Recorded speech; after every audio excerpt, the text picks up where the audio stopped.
예상치 못한 한 가지 사건이 균형을 뒤흔들고 나서야 인생이 얼마나 섬세한지 진정으로 깨닫게 됩니다. 고요한 산속에서의 가족 여행, 유대감을 쌓을 수 있는 기회가 될 줄 알았던 여행이 리바이의 단호한 태도로 바뀌었습니다. 그는 항상 대중의 인식을 의식했고 우리의 결혼 생활이 친밀감보다는 거래에 가까워졌음에도 불구하고 우리를 이상적인 가족으로 보여주기로 결심했습니다. 이전 결혼에서 낳은 아이 에드워드는 냉담한 태도로 일관했고 새엄마로서 저를 진정으로 받아들이지 않았습니다. 제가 도피에 동의한 것은 열정에서 비롯된 것이 아니라 일상적인 수능에서 비롯된 것이었습니다. 저는 동의하고 묵인하고 평화를 유지하는 패턴을 고수했지만 그 주말에는 평온이 찾아오지 않았습니다. 이와 같은 흥미로운 실화를 더 보시려면 제 채널을 구독해주세요. 이 영상이 여러분을 사로잡을 테니 끝까지 시청하고 좋아요를 눌러주세요. 좋아요 버튼을 눌러 감사의 마음을 전하는 것도 잊지 마세요. 간단한 실수로 인해 모든 것이 시작되었습니다. 리바이가 날짜를 잘못 예약하는 바람에 숙소 예약이 혼동되어 방이 하나 모자라게 되었습니다. 에드워드와 제가 하룻밤만 방을 같이 쓰자고 제안했지만 그는 사소한 일이라며 대수롭지 않게 여겼습니다. 에드워드와 함께 어두운 방에 누워있자니 우리가 만들어온 가족관계가 얼마나 허약했는지 실감할 수 있었습니다. 돌이켜보면 모든 것이 결국 무너질 수밖에 없었는지 아니면 산장에서의 하룻밤이 붕괴의 계기가 되었는지 궁금합니다. 그 후유증은 제가 처음에 상상할 수 있었던 것보다 훨씬 더 컸습니다. 이것이 모든 것이 어떻게 풀렸는지에 대한 이야기입니다. 산장으로 가는 길은 길고 조용했으며 대화가 거의 남지 않았을 때 나타나는 침묵이 지배적이었습니다. 리비는 운전에 집중했고 저는 조수석에서 풍경을 바라보았습니다. 뒷좌석에서는 에드워드가 헤드폰을 끼고 휴대폰에 몰두하고 있었습니다. 이 장면은 너무 익숙했습니다. 가족 여행은 항상 이런 느낌, 즉 함께 움직이면서도 서로 단절된 느낌이었죠. 등산화는 챙겼어, 리바이. 제가 침묵을 깨고 물었더니 리바이가 무뚝뚝하게 네라고 대답하고는 다시 길에 집중했습니다. 에드워드는 여행 내내 거의 말을 하지 않았는데 특히 제가 있을 때 이런 패턴이 두드러졌습니다.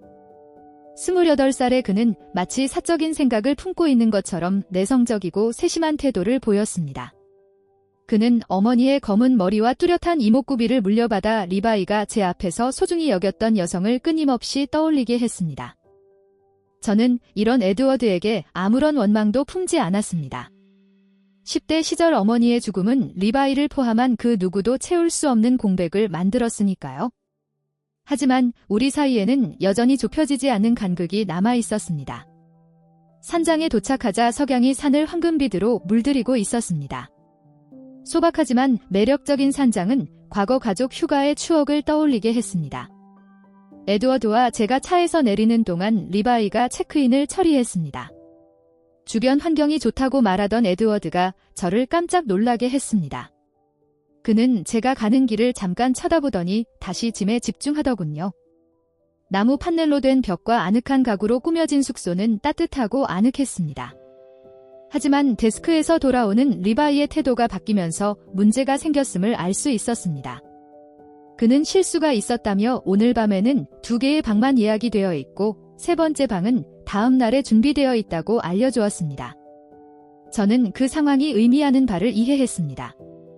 계획이 어떻게 되나요? 제가 물었습니다. 리바이가 씩씩하게 대답했습니다. 우리가 알아서 할게요. 에드워드와 한 방을 쓰면 되죠. 불안감이 엄습했지만 저는 항의하지 않기로 했습니다. 리비는 사소한 불편으로 치부하고 넘어갔기 때문입니다. 에드워드가 있는 방은 작지만 아늑했고 퀸 사이즈 침대와 벽에 은은한 빛을 비추는 램프가 있었습니다. 불편함은 곧바로 시작되었습니다. 저는 작은 화장실에서 정리정돈을 하며 정신을 집중했고 에드워드는 계속 휴대폰에 몰두했습니다. 밤이 되자 긴장감이 방 안을 가득 채웠습니다. 에드워드가 침대로 가자고 제안했습니다.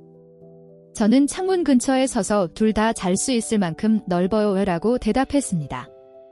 그는 망설였지만 동의했습니다. 침대 옆으로 누워 천장을 바라보았습니다. 에드워드가 제 옆에 있었고 그의 호흡은 부드러웠습니다.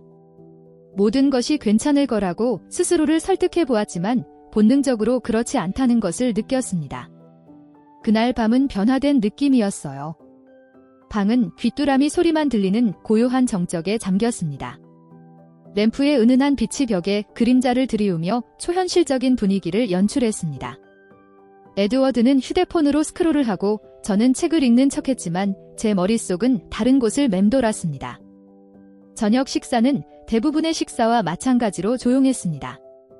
리비는 자신의 업무에 대한 이야기를 들려주었고 에드워드와 저는 귀를 기울였지만 완전히 몰입하지는 않았습니다. 언제부터 긴장이 시작되었는지 정확히 알 수는 없었지만 수년 동안 무시해왔지만 더 이상 간과할 수 없는 잠재된 불안감인지도 모르겠습니다. 정말 그거 읽는 건 아니죠?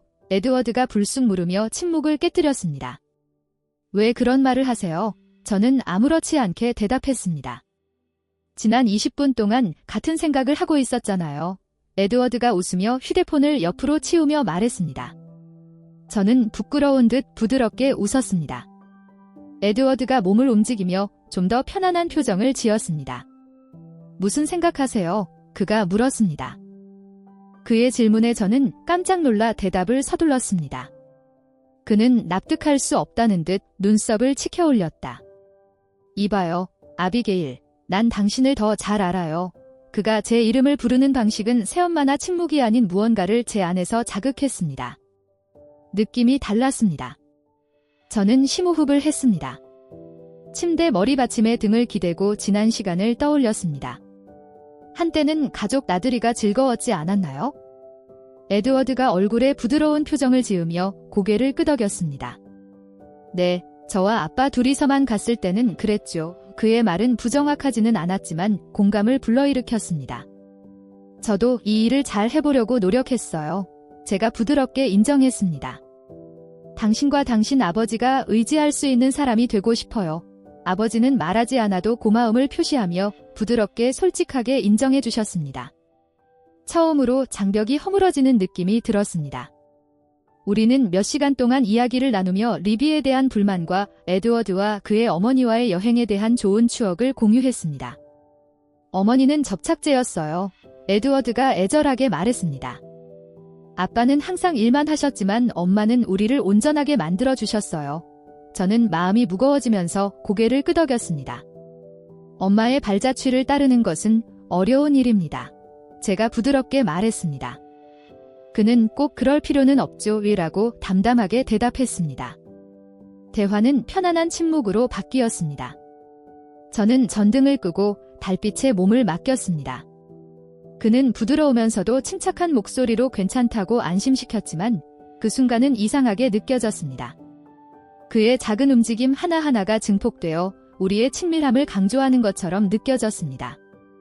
괜찮아요. 에드워드가 침묵을 깨며 부드럽게 물었습니다. 저는 목이 마른 채 망설였습니다. 저는 진실은 아니었지만 긍정적으로 대답했습니다. 당신이 누군지 기억하세요? 그가 예상치 못하게 부드러워진 목소리로 말했다. 내가 말하기도 전에 에드워드가 가까이 다가왔고 그의 온기가 나를 감쌌다. 저는 에드워드 옆에서 얼어붙었습니다. 저는 조심스럽게 연기하는 것 같다는 느낌을 받은 적은 없나요? 라고 물었습니다.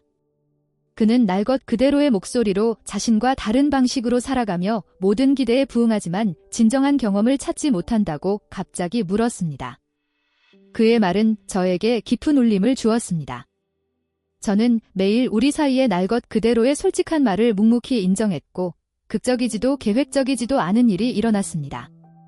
조용히 이야기를 나누던 어느 순간 그의 손가락이 제 손가락을 스쳤고 둘 다 손을 떼지 못했습니다. 괜찮아요. 그가 중얼거렸습니다. 거절했어야 했어요.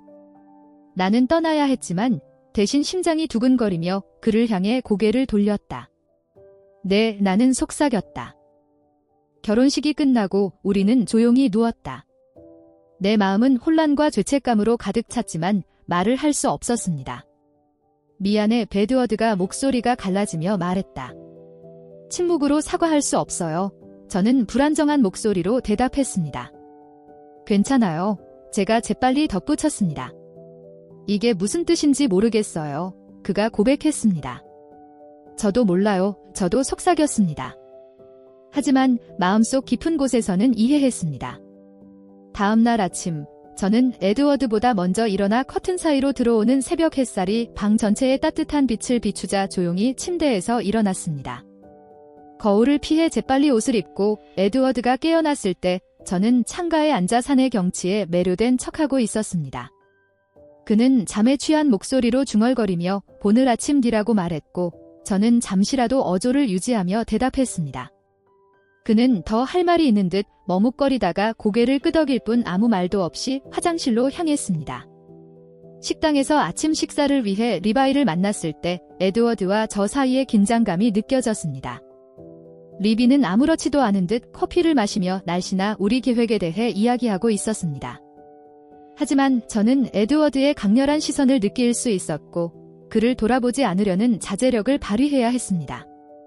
긴장감이 줄어들고 어젯밤의 기억이 희미해지면 다시 일상으로 돌아갈 수 있을 거라고 스스로를 설득했습니다.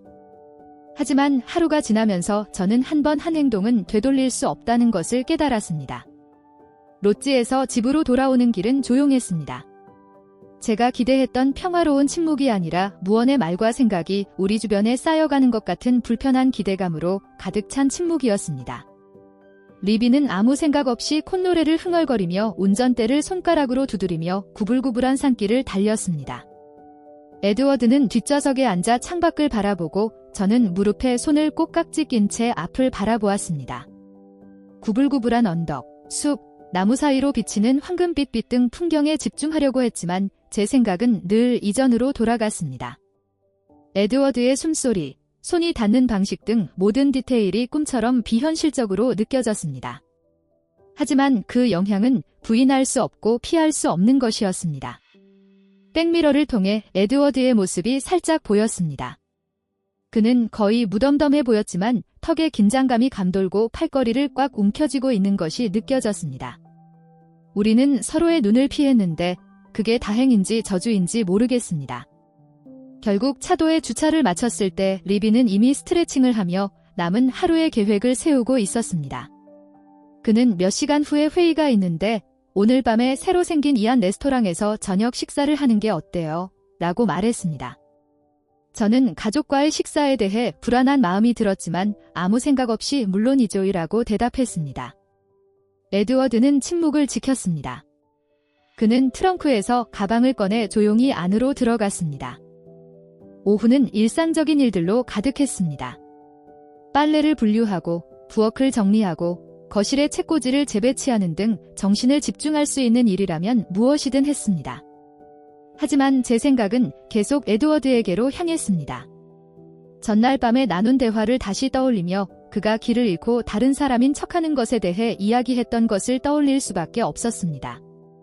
저는 그의 눈빛에서 느껴졌던 조용한 공감을 기억해냈는데 리바이가 아닌 그 누구에게도 경험하지 못했던 것이었죠. 제 생각은 계단에서 발소리가 들리면서 중단되었습니다.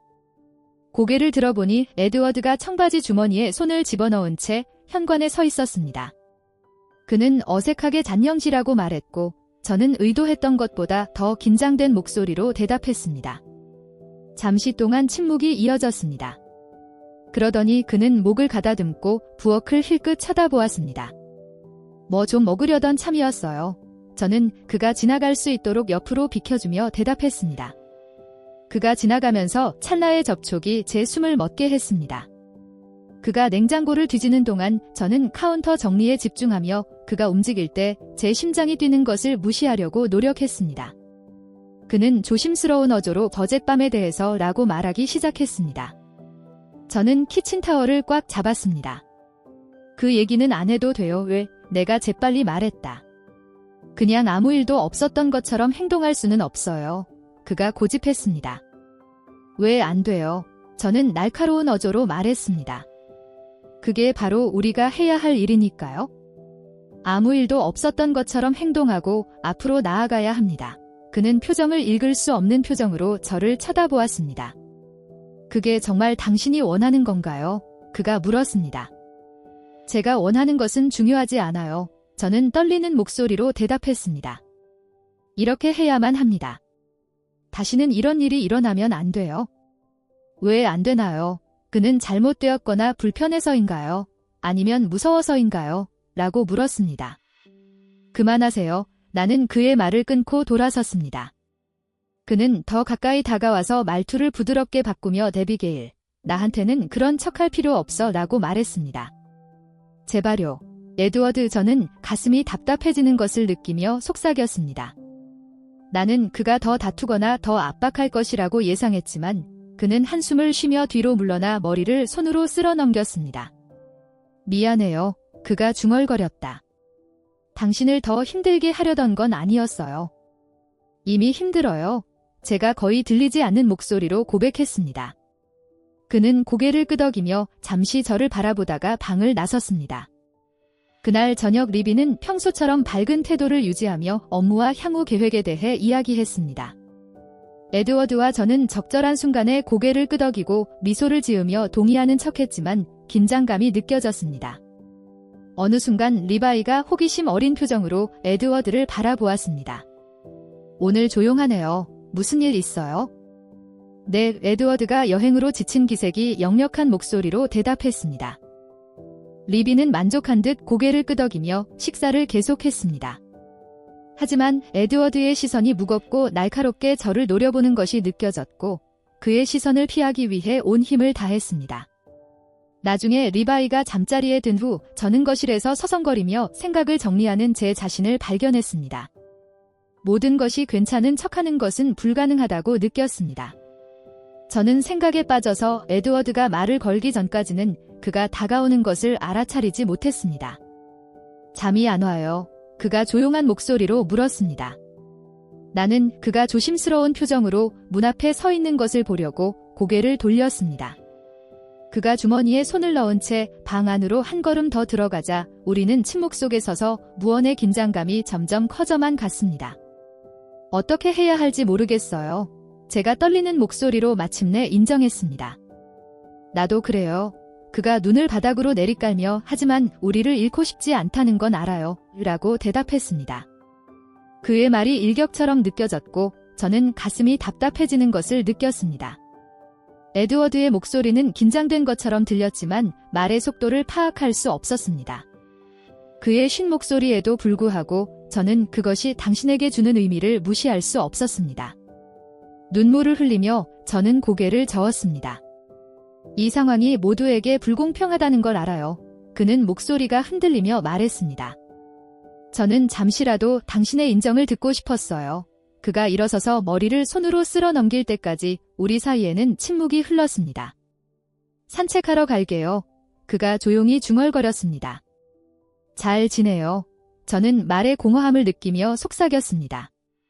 그는 고개를 끄덕이며 떠났고 저는 흩어진 생각에 잠겼습니다. 그날 밤 리바이가 제 곁에서 평화롭게 잠든 사이 저는 깨어 천장에 눈을 고정하고 누워 있었습니다.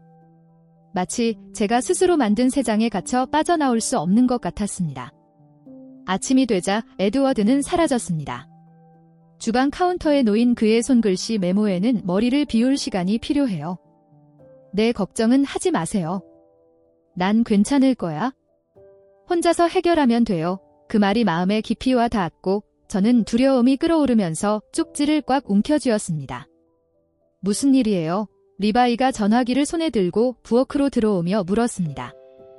에드워드가 떠났어요. 저는 목소리가 가라앉은 채 대답했습니다. 리바이가 얼굴을 찡그리며 메모를 받아 들었습니다. 도대체 이게 무슨 뜻이죠? 어디로 간 거죠? 그가 물었습니다. 모르겠어요. 저는 눈물을 흘리며 대답했습니다. 리바이가 한숨을 쉬며 머리를 손으로 훑어보았습니다. 그는 결코 깊이 생각하지 않아요. 아마 그냥 삐친 것일 거예요. 그의 무시하는 태도에 화가 났습니다. 배고프면 다시 돌아오겠지? 삐친 게 아니라 정말 화가 난 거예요. 리바이? 그럼 제가 어떻게 하길 바라세요? 그가 대답했습니다. 그는 어른이니까 유치하게 행동하든 말든 그건 그 아이에게 달렸어요. 저는 그의 공감 능력 부족에 충격을 받아 쳐다보았습니다. 정말 신경도 안 쓰시는군요. 제가 물었습니다. 당연히 신경 쓰죠. 그의 말투는 그렇지 않다는 것을 암시했지만 그는 대답했습니다. 하지만 저는 그를 쫓아다니지는 않아요. 그는 자신의 문제를 해결하는 법을 배워야 합니다. 그에게서 돌아선 저는 숨이 막힐 것 같은 상황의 무게에 숨을 가누기 힘들었습니다. 그 후의 날들은 지루했습니다. 밤낮으로 에드워드의 행방을 걱정하며 그의 안전과 그가 언제 돌아올지 걱정했습니다. 전화도 해봤지만 매번 음성사서함으로만 연결되었습니다. 에드워드를 찾아볼까도 생각했지만 어디서부터 시작해야 할지 몰랐습니다. 어느 날 저녁, 제 휴대폰을 바라보고 있는데 리비는 아무렇지도 않은 듯 일상을 보내고 있었습니다. 제 친구 루나에게 전화가 왔습니다. 한동안 연락이 없었어요. 그녀의 목소리는 걱정으로 가득 차 있었습니다. 무슨 일 있어요? 저는 어떻게 대답해야 할지 몰라 잠시 멈칫했습니다. 복잡해요. 마침내 제가 인정했습니다. 어떻게요? 그녀가 물었습니다. 저는 한숨을 내쉬며 머리를 만지작거렸습니다. 에드워드가 떠났어요.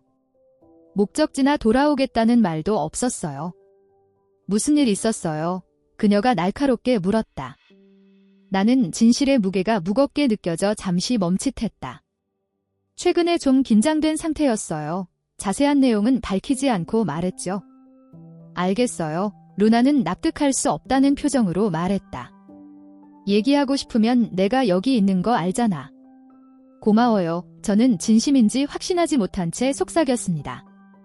통화를 끝낸 후 저는 조용히 앉아 에드워드가 있던 빈자리를 바라보았습니다.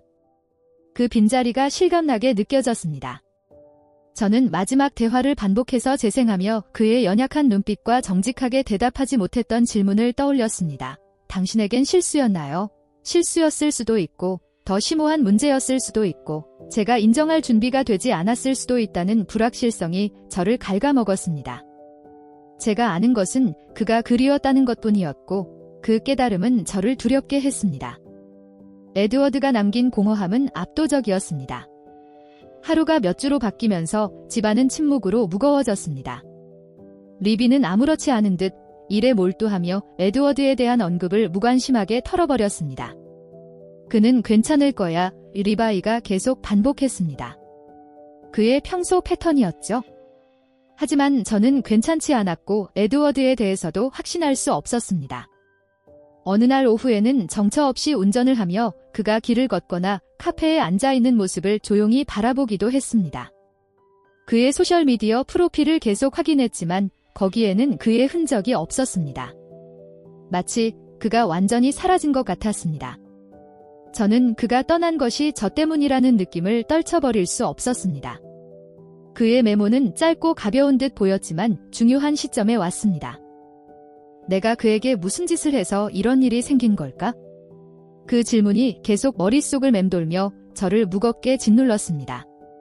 아무리 주의를 돌리려고 해도 목요일 저녁에 그 사실을 알게 되었습니다.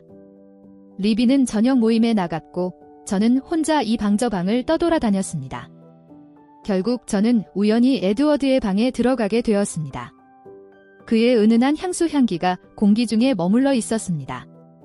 저는 그의 침대에 앉아 무의식적으로 손가락으로 이불의 이음새를 따라 그가 어디에 있을지 상상했습니다. 제 시선은 구석에 흐트러진 서류 더미가 쌓여있는 그의 책상 위로 떨어졌습니다. 훔쳐보지 않겠다고 스스로 다짐했지만 호기심이 발동하여 서류를 뒤적이기 시작했습니다.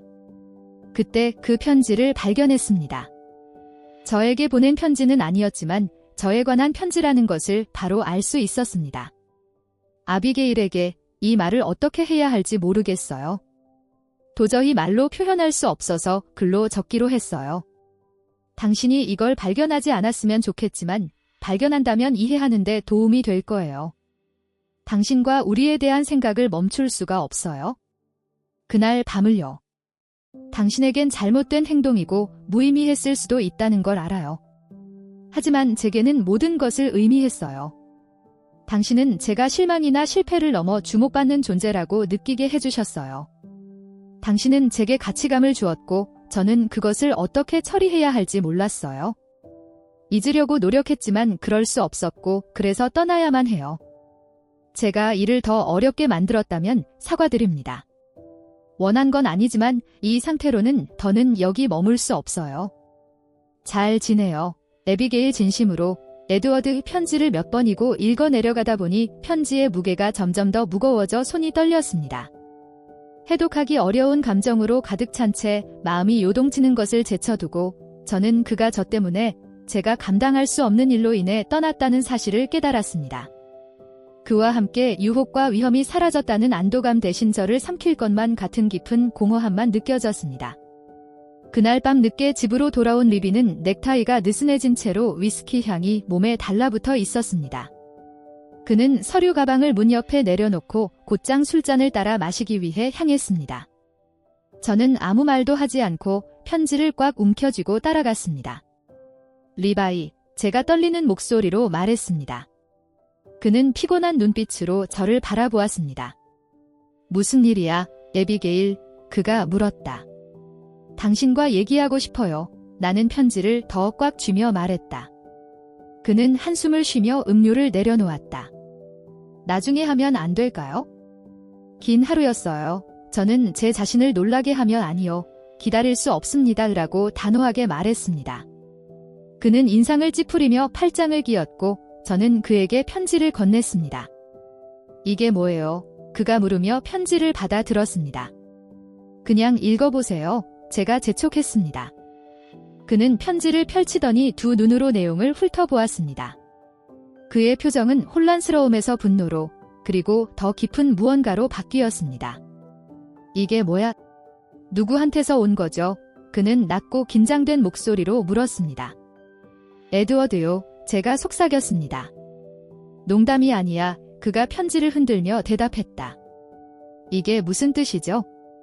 무슨 일이야? 에비게일, 리바이의 분노와 불신이 저를 짓눌렀습니다. 리바이, 무슨 짓을 한 거야? 그는 부엌 벽을 튕기는 듯한 목소리로 소리쳤습니다. 이렇게 될 줄 몰랐어요. 저는 눈물을 흘리며 고백했습니다. 실수였어요. 실수라고요. 그는 분노에 찬 어조로 반복했습니다. 그게 실수라고요. 저는 할 말을 찾지 못했습니다. 그의 분노는 압도적이었다. 리비는 그날 밤 집안 전체에 소리가 울릴 정도로 세게 문을 쾅 닫고 집을 나섰습니다. 저는 몇 시간 동안 부엌 바닥에 주저앉아 손에 쥐고 있던 편지를 바라보고 있었습니다. 비명을 지르고 울고 도망치고 다시는 돌아오지 않고 싶었지만 도저히 움직일 수 없었습니다. 다음 날 아침 저는 억지로 일어났습니다. 리바이와 에드워드가 없는 집은 섬뜩할 정도로 조용했고 모든 것이 압도적인 어둠에 휩싸여 있었습니다.